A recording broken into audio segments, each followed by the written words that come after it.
Šitai mamos tėvelis, senelis mano buvo smuikininkas. Tėvai religingi buvo, kad ir privalu buvo po terelius kalbėti ryte ir vakare. Tai ryte atsikėlis, atsiklaups, kalbėjau po terelius apie smuikelį, tai galvojau. Visas mintis buvo apie smuikelį, kaip gauti, iš kur gauti, bet taip nebuvau girdėjęs tol, kol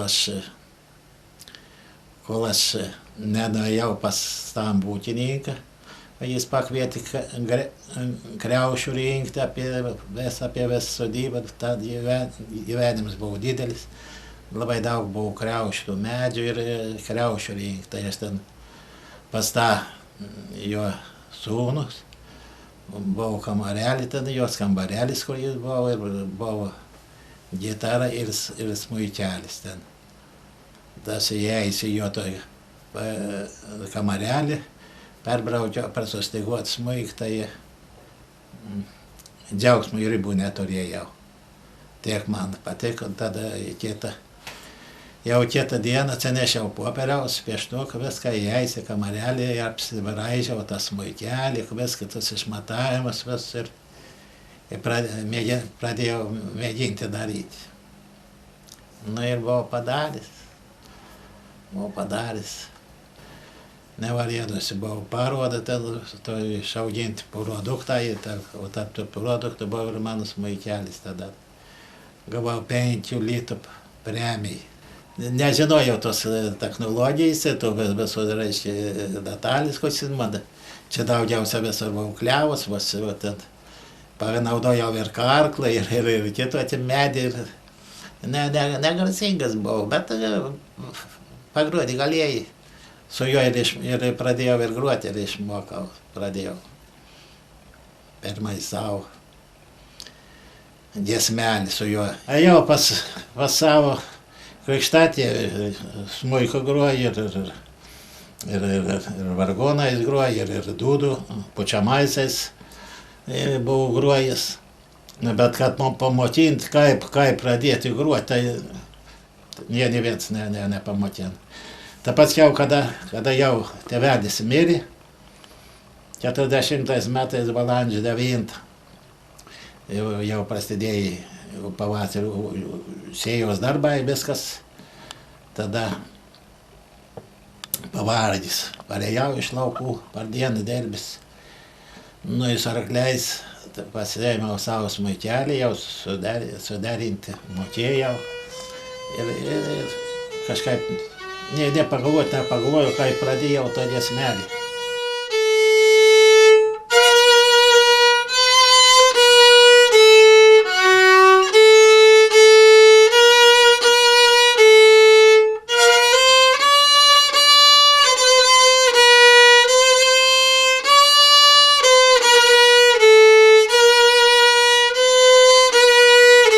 Kaip jau tėvelis mirė, tada mama nebedraudė, taip galėjom išeiti, aš išeidavau ir iš kitų muzikantų, ir kur nors ir gegužinės ar kur išgirdavau melodiją ir muzikinę atmintį turėjau gerą ir pradėjau palengva.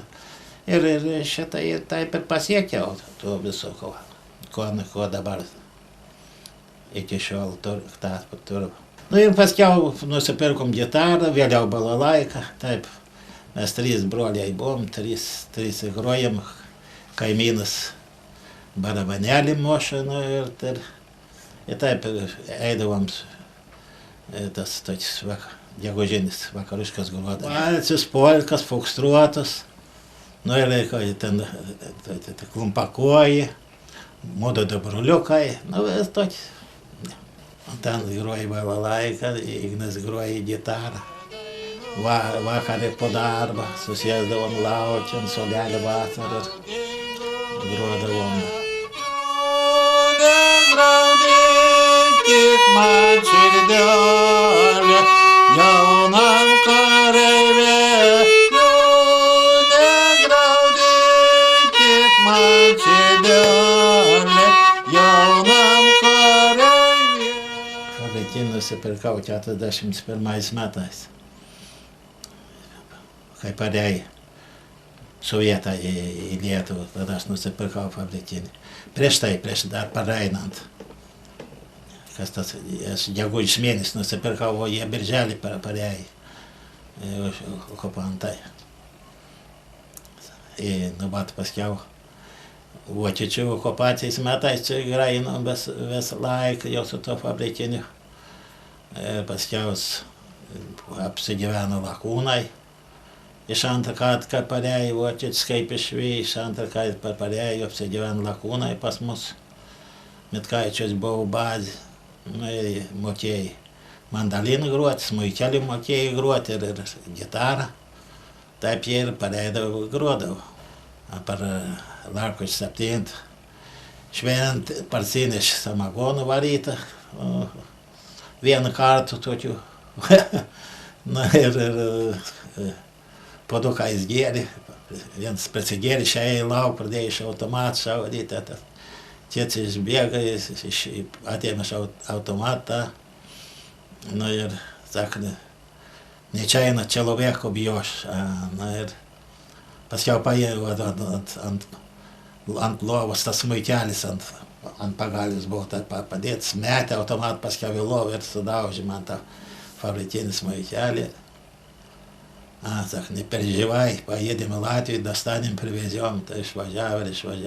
Paskiau čia Klaipėdoje, kaip atvažiavom, radom.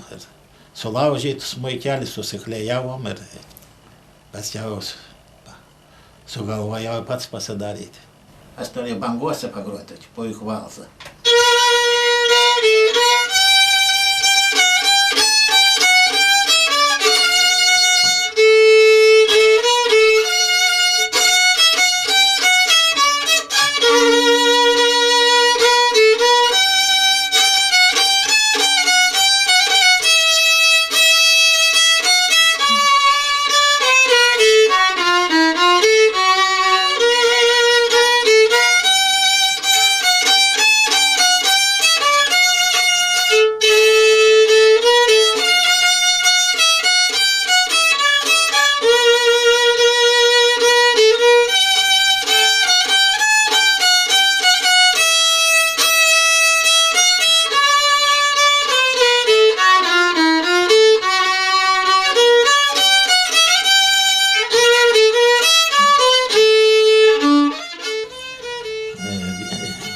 brolis Ignas iš Italijos išėjo šaltkalvystės mokintis.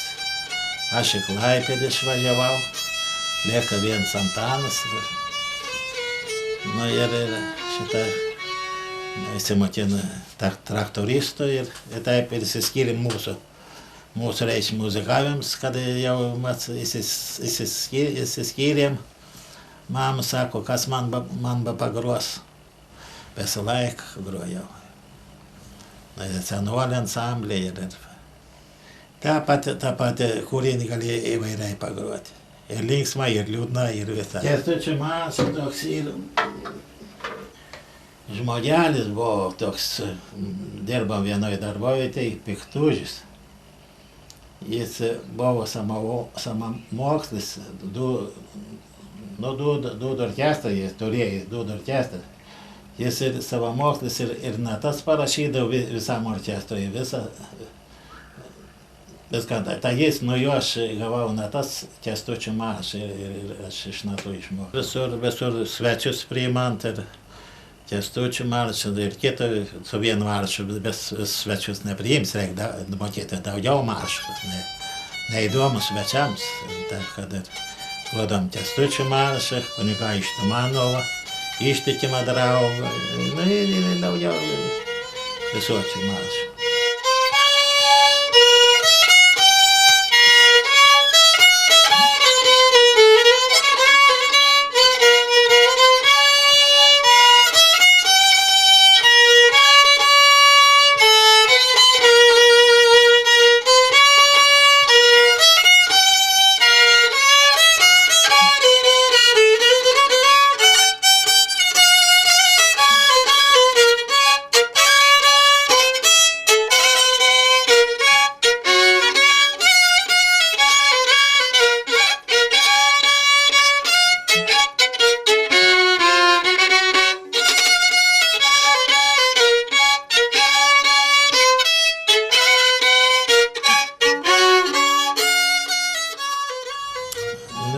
Vieną teko man remontuoti, kaip aš iš jį išardžiau, tai studijavau visas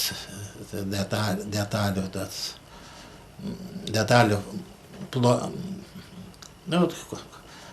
planumą, ten visą tą, ką vieną padariau, neblogai sekėsi. Ir paskiau gavau medžiagos, čia kaip nebedirbau, žmonelį kaim seserį. Slaugė, vėžys galvai buvo. O aš čia vienas pasilikęs, gavau kliau medžiagos, nuvažiavau pas jau į savo tėviškį ten. Žmogus buvo seną pastatą nugriovęs, 150 metų senum. Ten eglis medžiai parsivežiau, čia susirinkau medžiagos ir pradėjau iš karto 13. Vien iš karto visus.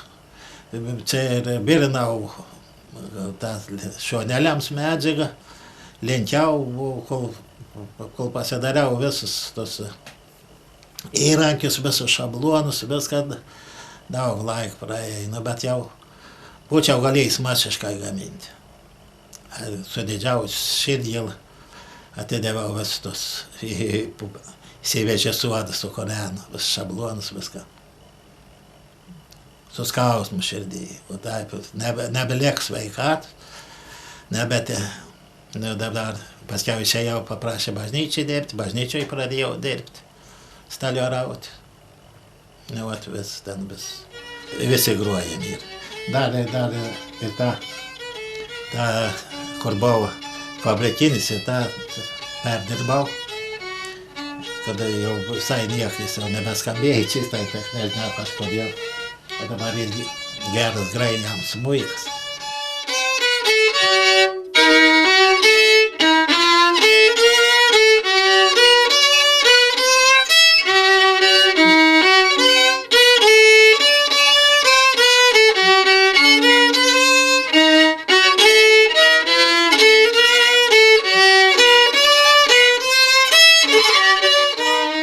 Tamaševičius labai gražiais cimbolus groja. Atsikėtum vis tiek pats melodijas grodom gražiai, kad tektų susitikti, taip pagroti Tamaševičius ir Ramonenko šitą gražiai sugrodavo. Piktužis pasakoja, kad jis vieną metą Salantų bažnyčioj vietoj dūdų orkestrų grajai Kalvarijas giedoja su smuiku. Buvo smuikai, violončelė, kontrabosas.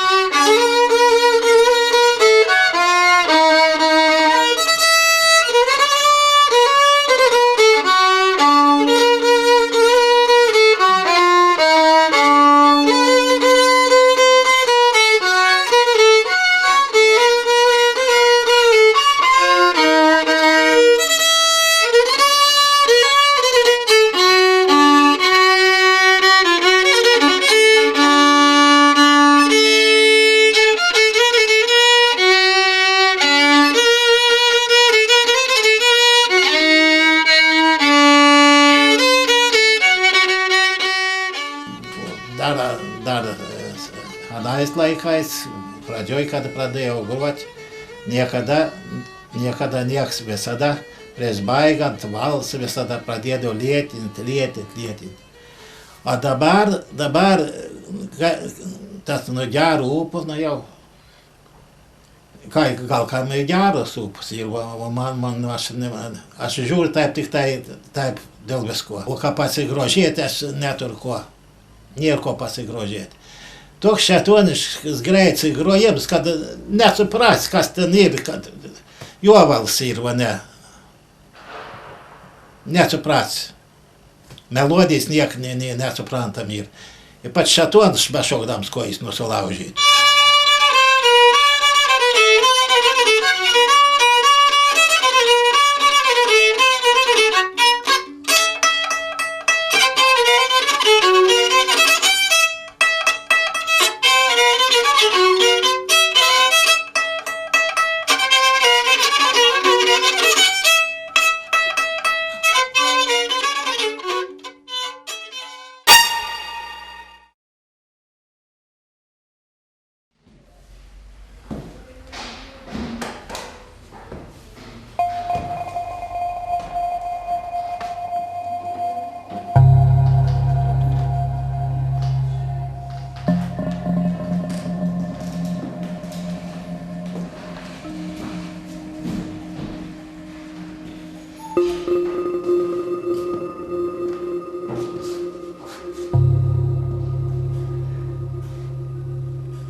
Vienoje darbovietėje išdirbau 34 metus. Jie vadino Staras remonto įmonė. Ir buvau nestandartinį gaminių cechas, kur gaminom tokius visokius baldus, restoranams, visam kam, kurie, reiškia, kitas įmonės, baldų įmonės jų negamino. Na taip, vieną kartą atėjo mūsų direktorius, cecho meistrė ir restauracijos valdžia, aukštuolis, dar kiti ten inžinierius ir visi kiti. Ir architektas Godis. Atnešti brėžinių didelį knygą ir nors buvom 14 stalių, bet kreipėsi mane, pasakė, Berenis, va tau reikės atlikti tos darbus, kas čia toj knygoje yra, parašyta.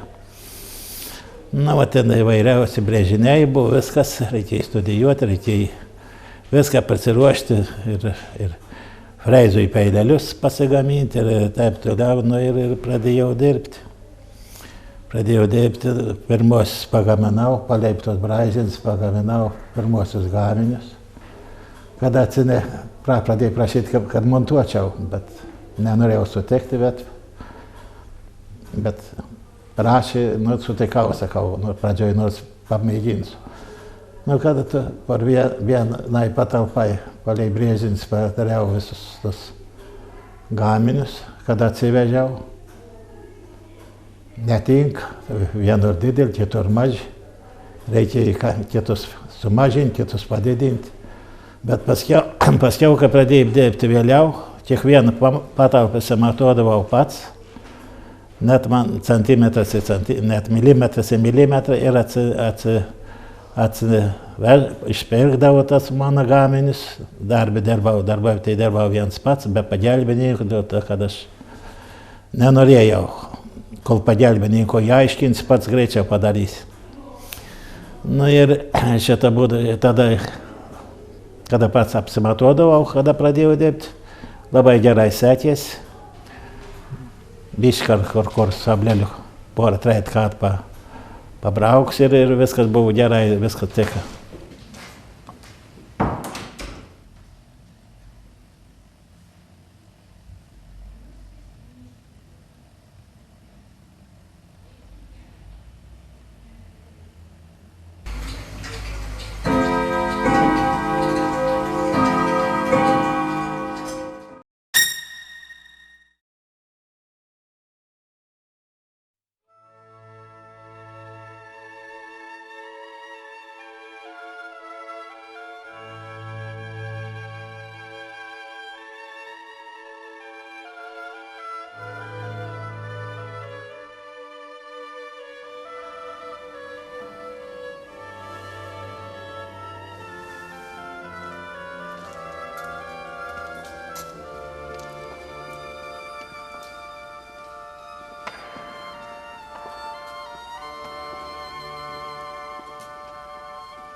Da viskas aplink, kas matos, viskas įmano padaryti.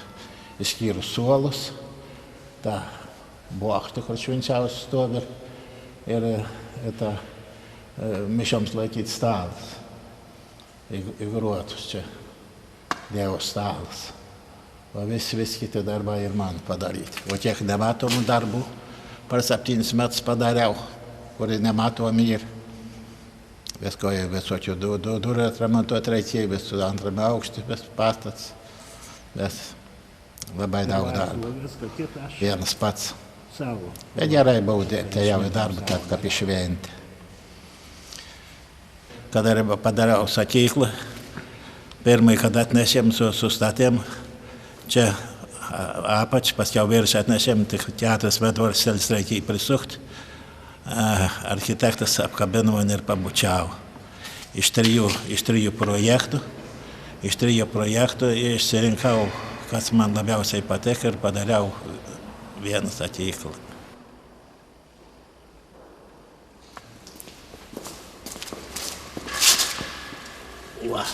Čia architektas sako, reikia parašyti, kad žmonės žinotų, kas dirba. Nu, tas ir parašiau.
Mums derins.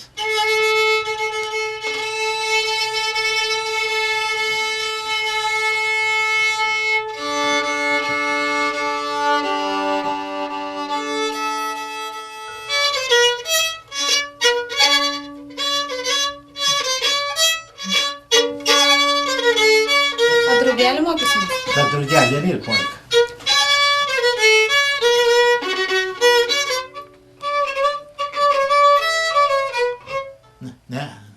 Ne legato. Ne legato.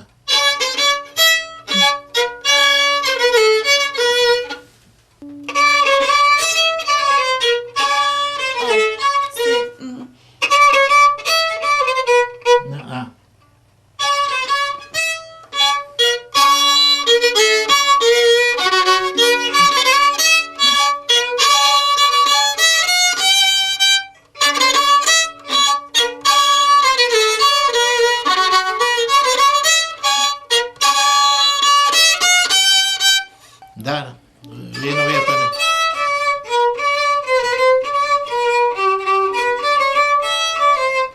Ne, čia trumpai reikia. Čia, kad būt linksmai, reikia, kad...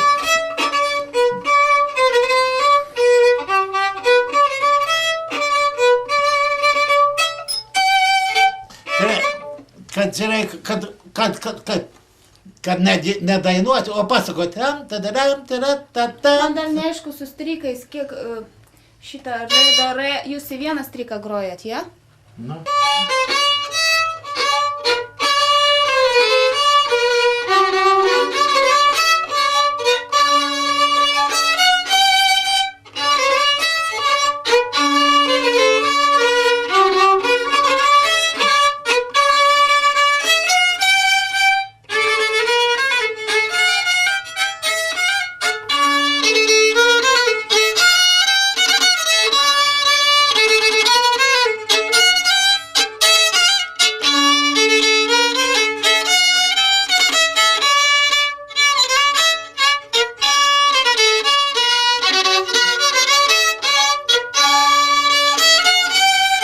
Įsiklausyk.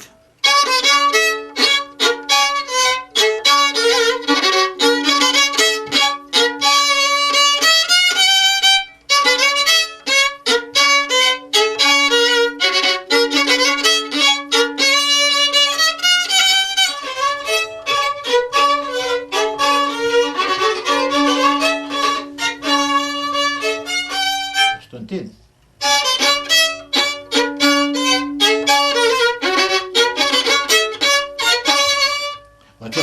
Tik vienu vietoje yra.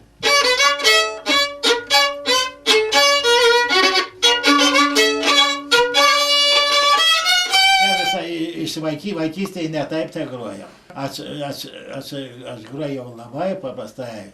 Tada buvo be jokio grožio.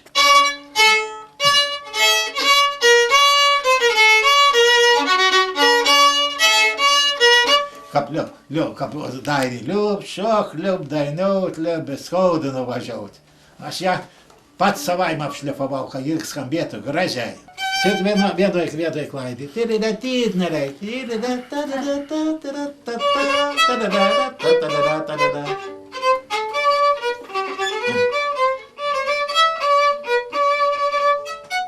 Prieš baigant tikrai.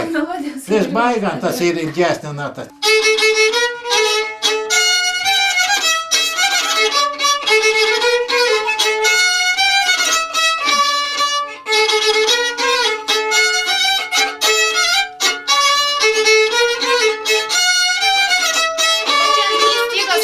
Puošiat nesuprantu. Tai jau supratau, jeigu tai... A gali biškį lėčiau? Čia tą do taip pat...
dalių dar? Dėja, iš 3 dalių.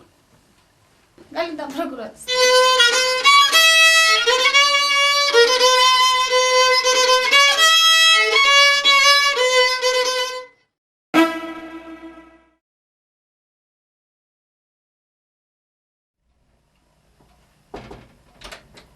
Sveiki, gyvi. Labą dieną. Sveiki. Kaip gyvenat? Gerai, ačiū. Prašom. Stasio Polka. Nežinau, ar gerai išėjo. Namų darbą atnešė. Patikrinsim, kaip išėjai. Ja.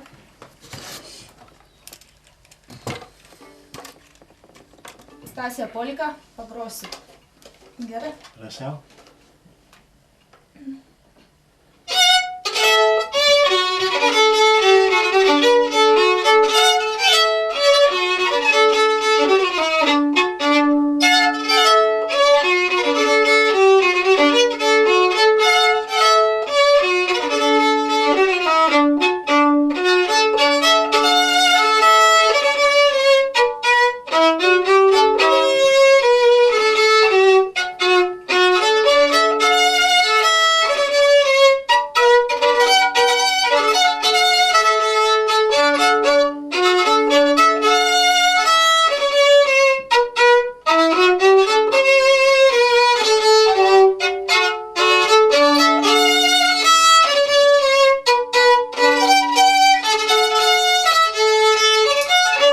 Man atrodo, neaišku, falėte.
Nu, Stanislavai, labas.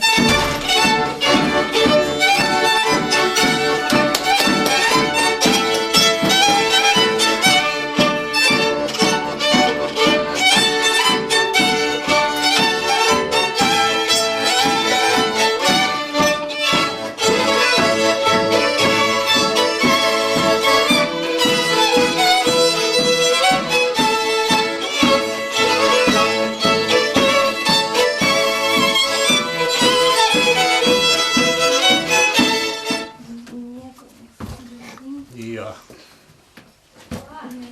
Puikiai kapela. Be galo puikiai kapela. Tai Stanislavai, labai nuoširdžiai jumis sveikinam. Labai jumis mylim. Labai džiaugiamės, kad su mumis dirbate. Ir aš galvoju, kad jūs bedirbdamas ir bemokydamas tradicinio smuikavimo išpildot savo vaikystės svajonę, kada kalbėdamas poterius galvodavot apie smuiką.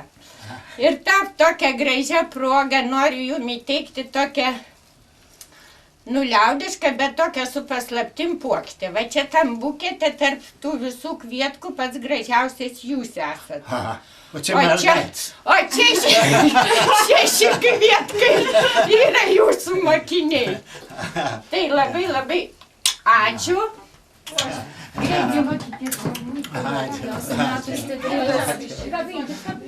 Dar noriu vieną rožę įteikti Elenutei. Čia, taip kaip mažajam princė, tai jūs esat Stanislovo mažoji princesė. Ta proga. Ačiū. Žemesnis.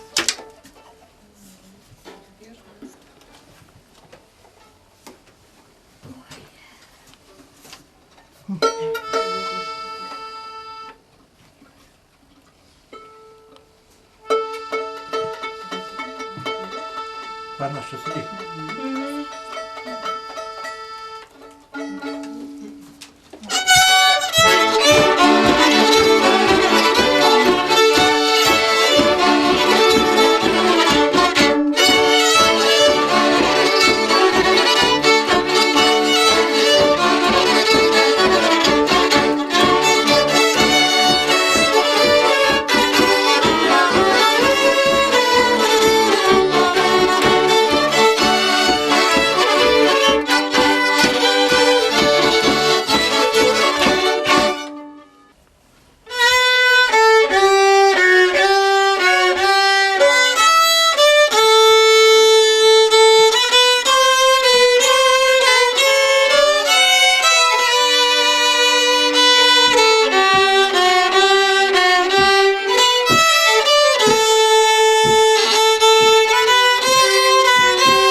Ten, kur šitą buvo tėviški, tai ten buvo maža trubelė, buvo pastatyta turbūt 21 metais, 22 metais, kad aš gimiau, tai ten gimiau toj trubelėj. Nu, paskiau, laikui bėgant, tvartus pasistatė, naujus didelius, jau jį pasistatė. Paskiau 30 metais buvo to gyvenamąjį namą remontas. Nu ir taip ir gyvenom, kol 40 metais, balandžio 9 dieną, mirė tėvelis. Nu ir tada jau prasidėjo, man reikėjo visi darbai dirbti ūkiški. Va šitai, o brolėlis buvo tik 12 metų. Nu ir taip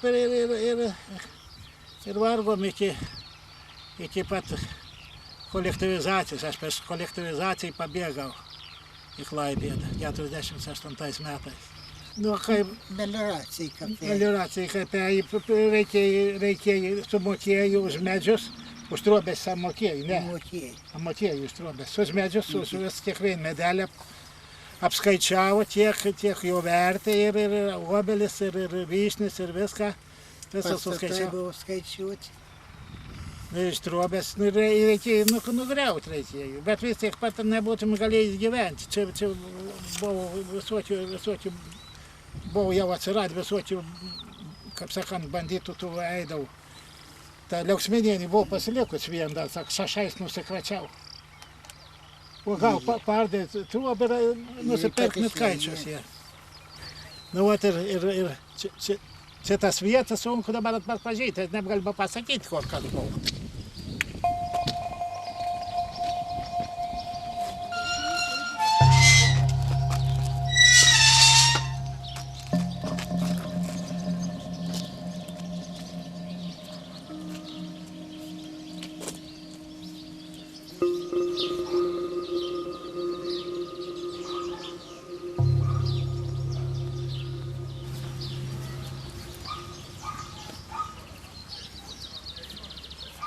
Šitą bažnytelį senovė ir buvus iki tos vietos, va. Iki tos vietos ir buvus.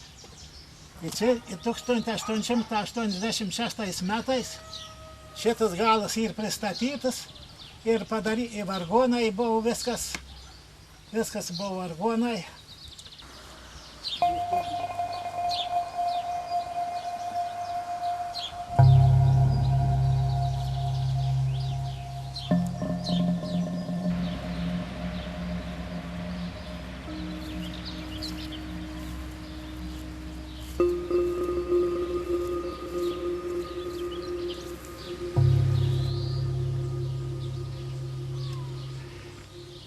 Brolis 38 metų. Ir tėvelis palaidot, ir mama, ir sesuo. Keturi žmonės čia ilsis.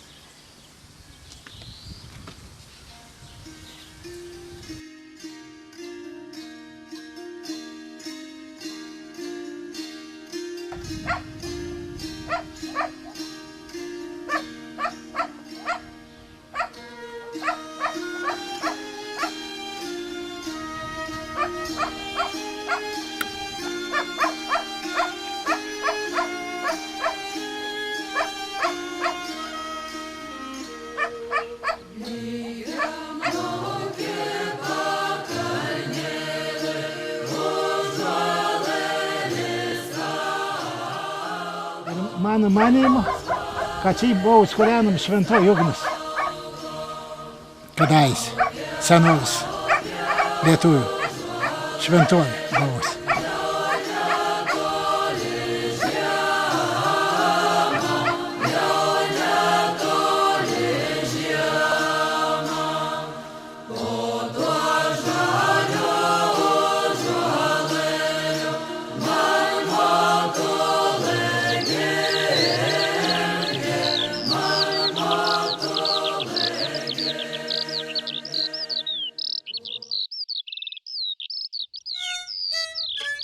Thank